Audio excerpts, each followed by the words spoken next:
عجیب سی میرے پیاروں، جنید جمشید کی اینڈ آپ نے آنکھوں سے دیکھ لیا. آپ نے پوری دنیا کے لوگ اس کے اسکالر کہہ رہے ہیں. اسکالر جنید جمشید، وہ کہاں سے اسکالر آ گیا میرے پیاروں؟ کہاں ناچنے گانے والا، کہاں لوگ برا.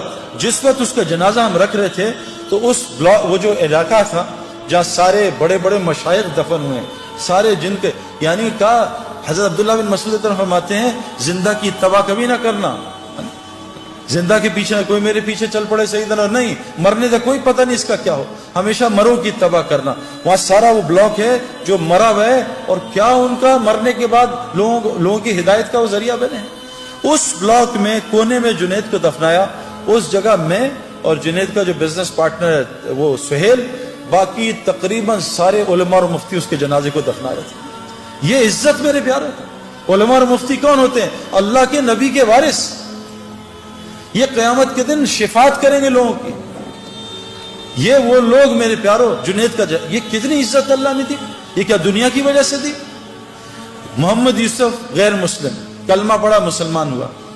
2 یا 3 سال اس نے کلمہ چھپایا.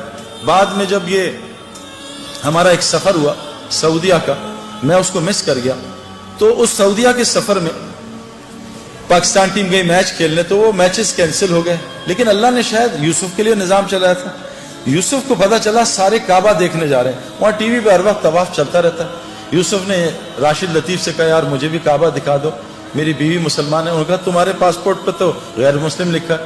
کہا مجھے مسلمان کر دو تو میں کچھ کر دو. تو یوسف نے مولوی طارق جمیل صاحب کو فون کروایا. مولوی طارق جمیل صاحب کو اللہ جزائے خیر دے.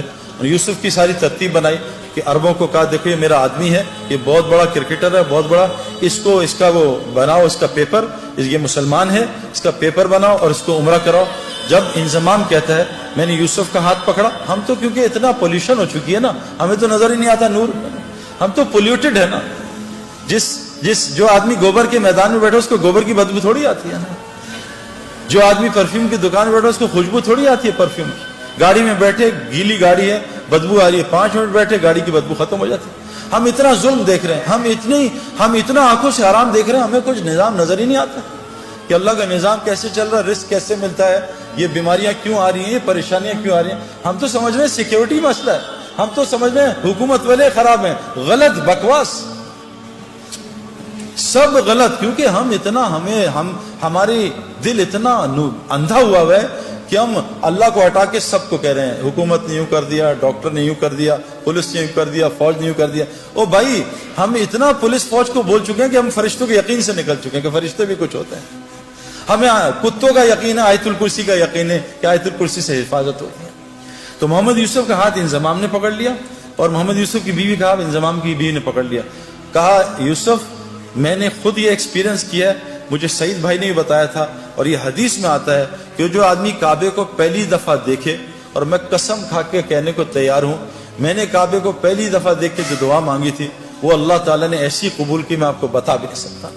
یوسف نے ایسے منہ نیچی کیا تو انضمام نے کہا جب میں کعبہ آئے گا تمہیں بتاؤں گا، تو نے میرے لیے ضرور دعا کرنی ہے. اور ہمارے مولوی فہیم صاحب رائیونڈ کے کہ امام حنیفہ رحمۃ اللہ ایک دعا کرتے تھے، اے اللہ میں جو دعا مانگوں وہ قبول ہو جائے. لیکن کہا وہ امام تھے، تم امام نہیں، تم کہنا اے اللہ میں اس سفر میں جو خیر کی دعائیں مانگے قبول کر لینا. یوسف نے جب کعبے کو دیکھا اور یوسف کی بیوی نے کعبے کو دیکھا، دونوں نے چیخ ماری اور اتنا روئے ہیں کہ میں آپ سوچ سکتی ہوں کہ ان کا دل پاکیزہ تھا، نئے نئے مسلمان ہوئے تھے. ان کو کعبے میں پتہ نہیں کیا نظر آیا جس کو میں اور آپ دیکھنے سے محروم ہیں.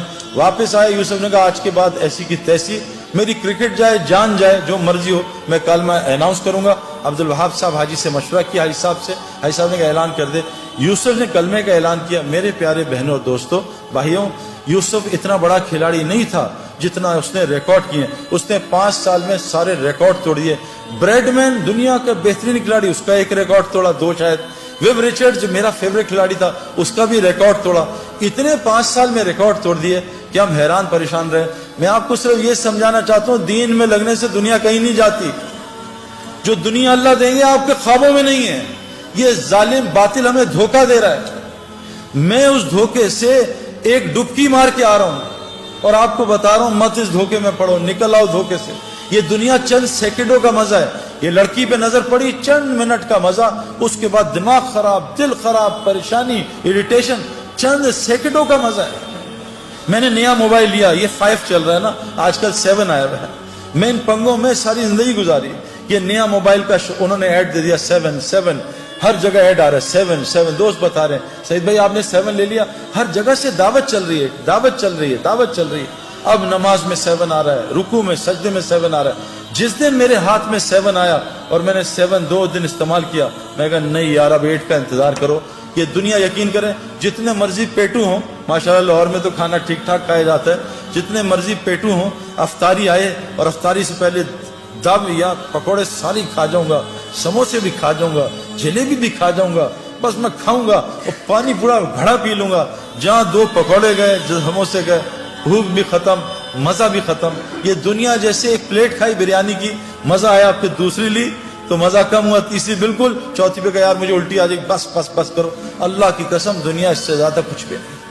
آج ہم سب دنیا سے آخرت بنانا, دنیا بنانا چاہ رہے ہیں, نہیں بنے گی اگر ہم آخرت کی محنت میں لگ گئے. اگلی مثال, یہ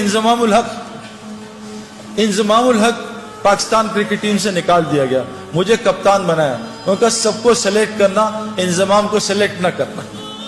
میں نے انضمام الحق کو, ہمارے ایک دوست ہیں پہلے ٹی وی کے فلموں کے اداکار تھے نعیم بٹ صاحب, میں نے ان سے کہا کہ انضمام ابھی بہت غصے میں ہے اور یہ بیچارہ ایک امتحان میں ہے, اس کا اب یہ لوگوں کو رگڑا نہ دے دے. آپ اس کو, حالانکہ انضمام کو غصہ نہیں آتا لیکن آتا تو بہت آتا ہے. میں کہا انضمام کو لے کے آپ اس طرح کرو کہ آپ چلے جاؤ اللہ کے راستے میں. انضمام نے 10 دن لگائے, سارا غصہ نیچے آیا, اور 10 دن لگانے کے بعد اللہ کے راستے میں 10 دن لگانے کے بعد اس کو اللہ نے واپس کپتانی دی, اور 5 سال میں پاکستان کے ٹاپ کیپٹنز میں شمار ہونے لگا. پہلی اننگز میں جا کے 326 کیے.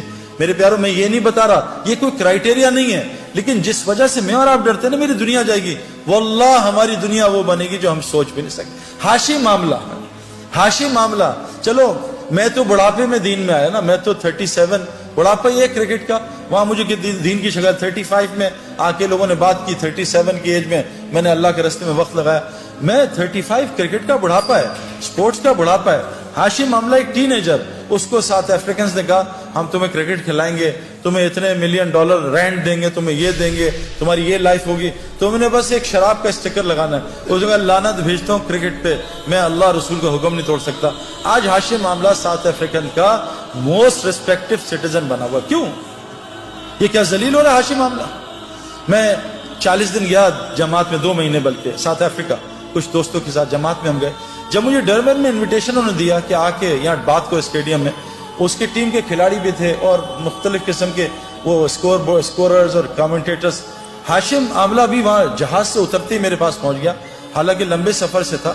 اسے کسی نے بتایا سعید بھائی جو ہے, سعید انور جو ہے وہ ڈربن اسٹیڈیم میں اسپیچ کر رہے ہیں. جنید جمشید مروم اور ہم ساتھ تھے جماعت میں, تو ہمارے ساتھ میری آ کے بات سنی. میں نے اس کے کھلاڑیوں سے پوچھا کہ ہاشم کا کیا اثر ہے تم پہ, یہ تم سے اسلام کی بات کرتا ہے, کہ آج تک اس نے اسلام کی بات نہیں کی. میں کہا پھر اس کا کیا اثر ہے؟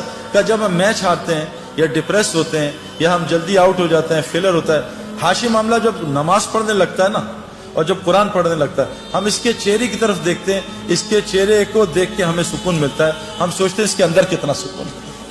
میرے پیارو, مچھلی کو سکون تو پانی میں ملتا ہے, یہ پانی کے باہر تلاش کر رہی ہے. کتنی مثالیں آپ کو دنیا کو دوں.